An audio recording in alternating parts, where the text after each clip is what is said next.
हजुर अब त्यो बल फर्काएको कुरामा मैले भिआरको जोडिहालेँ र पछि तपाईँले भन्नु होला लाइक हाम्रो मोहम्मद सलाहलाई लडाएको पेनाल्टी एरियाभित्र हजुर पेनाल्टी एरियाभित्र लडाएको कुरा अनि जुन अर्को पेनाल्टी एरियाभित्रै बल क्रस गर्दाखेरि तान्दै पनि फल नदिएको कुरा यो दुईवटा कुरामा अड्केको हो खास गोल्डै होइन। अब यो मोहम्मद सलाहलाई ट्याकल हान्दाखेरि चाहिँ that one is not enough for the penalty है। अनि त्यो चाहिँ माइनर कन्ट्याक्ट हो, त्यसमा पेनाल्टी दिन जरुरी छैन हाम्रो रेफ्रीको भाषामा होइन। अनि अर्को कुरा चाहिँ नि जुन त्यो पछाडिबाट पुस गरेको केसमा चाहिँ नि क्रस बलमा पछाडिबाट पुस गरेको केसमा चाहिँ नि इभन उसलाई पुस नगरेको भए पनि like he doesn't have a chance to score the ball है, he doesn't have chance to gain the control of the ball. त्यही भएर चाहिँ नि खासै त्यो लिनै पर्छ भन्ने चाहिँ नि लाग्दैन। भनेपछि गोल गर्ने सम्भावना कति छ त्यसलाई हेरेर निर्णय हुन्छ अभियसली त्यतातिर जानु पर्यो हामी।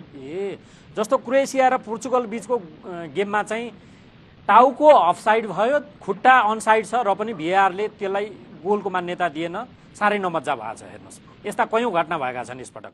भिएआरले चाहिँ खेलको जो मनोरञ्जन थियो त्यसलाई चाहिँ हरण गरिदियो भन्ने टिप्पणी छ। यो भिएआर हुँदा एउटा फेयरनेसको पाटो आयो होला, तर यसले मूल रूपमा मोटो भन्छ नि गेमको मोटो नै हरण गरेको पनि टिप्पणी छ नि।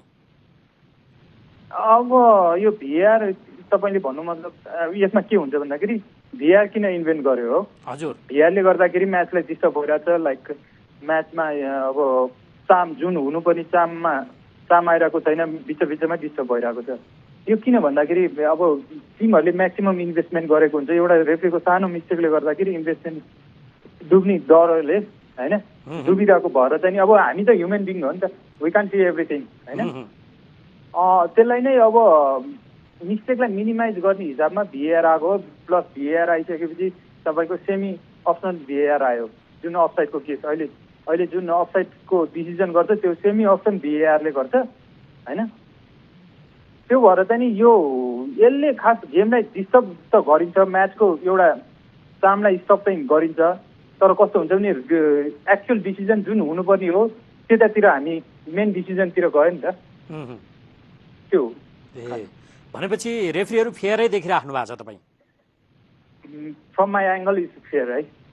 तपाईँ क्रोएसिया र पोर्चुगलको गेममा पनि तपाईँले फेयरै देख्नुभयो? हजुर।